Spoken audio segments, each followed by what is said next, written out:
Hey there, everyone, and welcome to another episode of Variety Seekers. I'm Jessica Wood, and once a week I've been answering subscriber questions in a short podcast in between episode. And this week is the first week I'm also recording this in between episode on video. So if you're listening to this on audio and you prefer to see the video, maybe you want to see how a podcast is done, it's fairly simple. I just have a mic and my computer and my phone set up as the camera. Or maybe you want to see the behind the scenes of some of the Hone Life headquarters.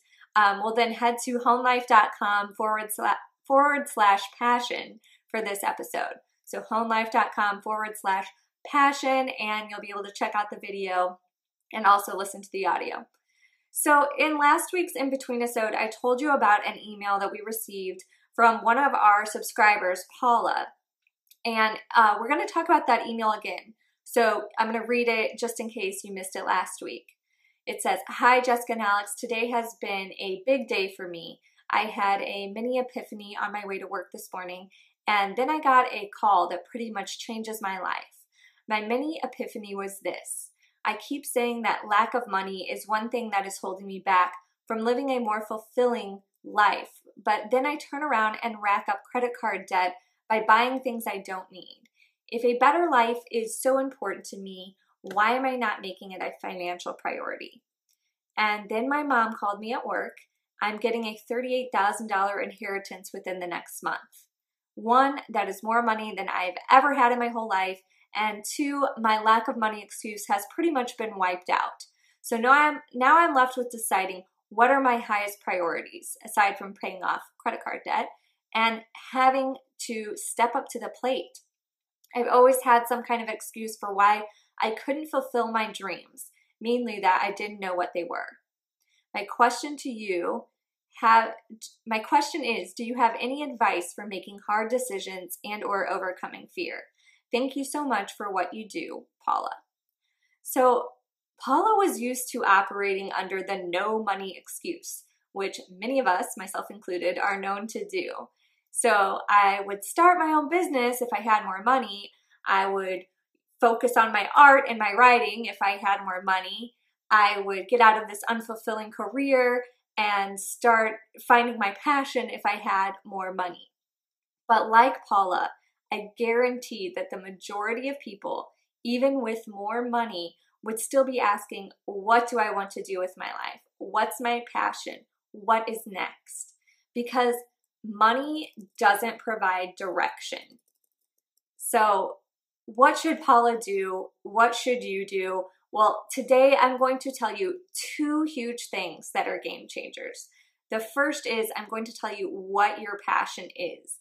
And the second, I'm going to tell you the specific careers that are best for your personality type. And they're not the same as those that are suggested by a lot of career assessments or personality tests, because I think we all know those can be very disappointing and hopefully inaccurate. I think one of them I got that my perfect career was grocery bagger. So not to knock grocery baggers, that's a fine career, but it's not exactly the one I was hoping for when I took the career assessment. So item one, your passion.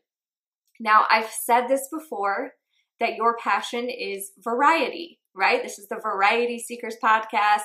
When you sign up for Hone Life, you're known as a variety seeker. We have the Variety Seeker tribe. So we're all about variety. But specifically, your passion is the type of variety that allows you to make progress in life. So what I mean by that is that changing your job every year or two, it's going to give you a lot of variety, but it's not going to necessarily help you progress. Okay, so it's starting over from scratch a lot. And if you instead maybe change what you do within your job, so learn new skills, take on new duties, that's going to give you variety and really allow you to progress in that career. So the key is, finding the career that's going to allow you to do that and that you enjoy doing that in. So I hope that makes sense. I think a lot of people assume that what we encourage here at Hone Life and with this podcast is for people to just constantly change their lives and change their careers and change their locations and change relationships. But that's not what we encourage. What we encourage is variety within commitments. The type of variety that's going to help you grow and help you reach your life's goals and still be true to who you are. So the reason we do this is because I can show you tons of people living extraordinary lives full of travel and adventure who are still really unhappy and who have no sense of who they are or what they want. So they travel and they do all these great things, but then when they're in one place for too long, they grow restless or they get anxious or they maybe even get depressed. And none of us want that, right? We all want the ability to be content no matter the circumstance, because there are going to be plenty of times in our lives when we don't have control over the circumstance. All right, so now back to your passion. What I mean by your passion is variety, your passion is progress. What I mean by this is that your passion is not some career. It is not some craft or title that when you come in contact with it, it's going to light some spark inside of you and solve all of your problems. So your passion is not an external part of something outside of you. And as long as you keep thinking that it is outside of you and that's something to search for and find, then you almost certainly will not find it. And so you're probably wondering, but what about all those other people who found their passion? Like the Tina Feys and the Elizabeth Gilberts and the Casey Neistats and the Judd Apatows or whoever you associate with having found their passion. We make the mistake of looking at them and thinking, if I just keep searching, or if I just keep waiting long enough, or if I just busy myself with as many different things as possible, then I'll stumble upon my passion just like they did. But that's not how it works. It didn't work like that for those people. They weren't searching. They weren't dabbling in a bunch of different careers and ideas in hopes that one would stick. What happened for them was this. Part of who they are at their core was close enough to the surface that when they saw an opportunity for sharing that core and for further developing that core, they fell in love. So in other words, discovering the career of being an author is not what made Liz Gilbert a successful author. Discovering comedy is not what made Tina Fey a great comedic writer and actress. It's who these women are to begin with that allow them to succeed in these careers. And there are many other careers they could have been successful in, so long as those careers allow them to share and grow that core part of who they are. So just to really hit this point home, these other people who have seemed to found their passion already had something in place. They already somehow knew enough about themselves that they could recognize in these crafts, like, oh, that seems like an awesome way to be myself. That seems like me. That seems like something I'd really enjoy.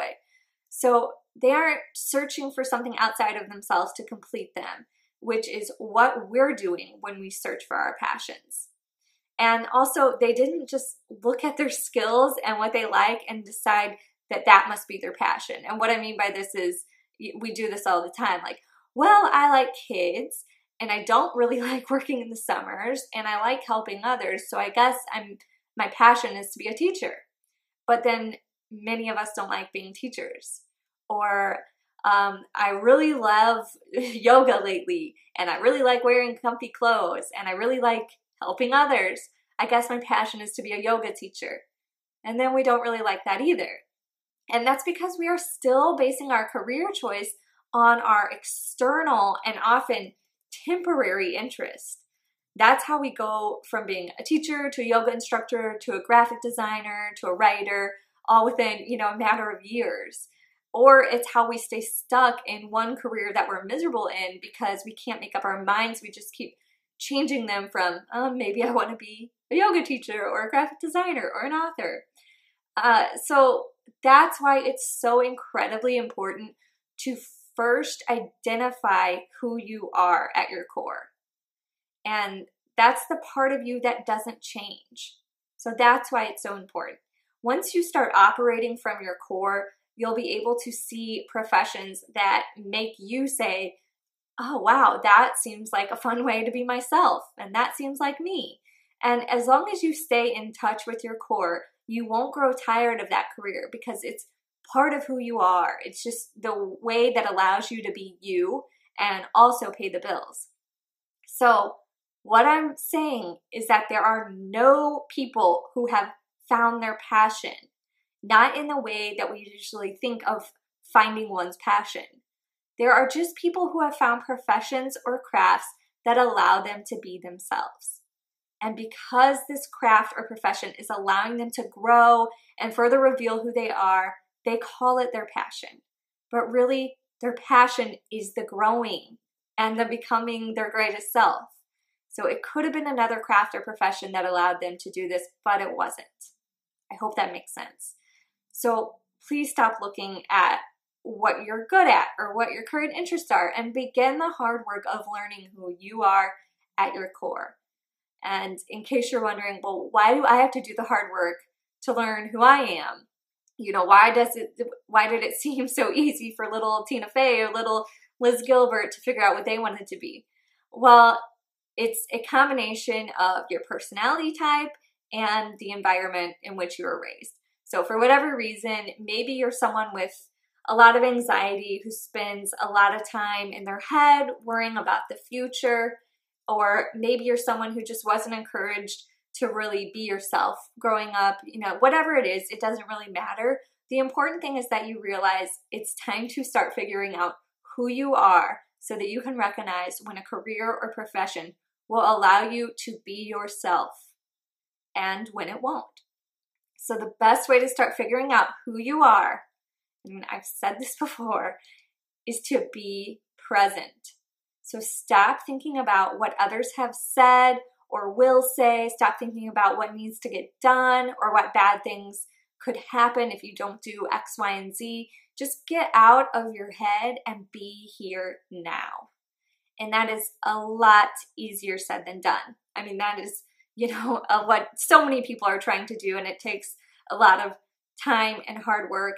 And so I'm going to give you some resources that have worked for me to help me be present, and I'll also link them in the show notes for this episode. So one is Tara Brach's Meditations and Talks. I listen to them every day while going for a walk and sitting outside first thing in the morning. They are all free and amazing. You can find them at tarabrach.com, or she has a podcast on iTunes if you just search for her name, Tarabrach. All right, the second resource for being present is a book that I've just been recommending to everyone. I recently read it. It's super short, quick, easy read, and it's called There Is Nothing Wrong With You by Sherry Huber. And it's definitely a self-help book, but don't let that scare you away. It's just very basic, like stuff that we should have been taught so long ago, and I think you're going to have a lot of light bulb moments with this book. So you can find that on Amazon. It's There's Nothing Wrong With You by Sherry Huber. And lastly, I can't advocate enough the benefits of professional therapy, continuous weekly therapy. And I know many people think they can't afford therapy, but there are often sliding scales and even free therapy services offered by students. So just shop around till you find someone that fits your needs and your financial needs as well. So get out of your head, be in the moment. That's what's going to make you realize who you are, because all of that stuff going on up here, the anxiety, the ideas, the searching and the daydreaming, it's not you. But once you're able to go beyond that and be here now, you'll start realizing exactly who you are, and you'll start to know exactly what actions to take in your career and in your life. So I know you may be thinking, but I'm ready to change my career now. I don't want to wait until I discover who I am. Who knows how long that's going to take. Well, there are careers that will help you out and that allow for personal discovery and growth. So I know I said I'd get to them in today's episode, but I am already over my 10-minute time limit that I try to stick to. So next week, I will tell you about the specific careers you should consider based on your personality and how to find the right one for you. So for show notes for this episode with links to all the resources I mentioned, go to homelife.com/passion. So homelife.com/passion. And also, if this topic resonated with you and you're ready to take some action in your life, or you want to talk about it some more, or you want some more resources about being in the moment, then go to Facebook and search for the Variety Seeker Tribe. The tribe is a private community of people helping each other out, helping each other get out of their own way, to take steps towards the lives they desire. And so just check it out for yourself. Go to Facebook and type in the search bar Variety Seeker Tribe, and I think you're gonna find it to be awesome and a really helpful resource. So until next week, bye.